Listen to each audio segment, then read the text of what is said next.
فارتبطت بالنادي الأهلي من صغري، وكمان ارتبطت جدًا وده شرف كبير جدًا بالنسبة لي بكابتن صالح، يعني كان بييجي نادي الجزيرة كتير جدًا، ساكن يعني قريب في الزمالك من نادي الجزيرة، كان بييجي مَشي حتى، ارتبطت بيه كنت طبعًا صالح سليم بالنسبة لي كان حاجة وإلى يومنا هذا ده هو الأيكون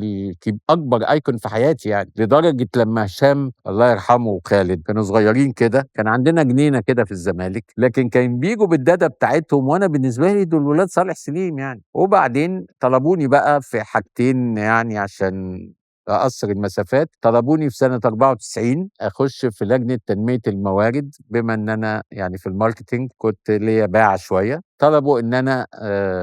أشترك معاهم في لجنة تنمية الموارد، ما كانوش قادرين يلاقوا موارد، طبعًا معاهم الأهرام ومعاهم كل الكلام اللي كان أزيد من آخرين، لكن كانوا عايزين ينمّوها، رُحت مع مجموعة عمل يعني كل واحد لوحده، بس اتعرّفت على الناس هناك، من ضمنهم اللي كان قاعد معايا يعني بالرغم إنه كان في الأهلي، خالد الدرندلي مثلًا، اللي أنا ده برضه من أصدقاء عمري يعني. وبعدين رُحت مسكت بقى في 2006 المدير التنفيذي لمئوية النادي الأهلي، وعملت بقى كل الحاجات اللي كتيرة جدًا، من ضمنها ماتش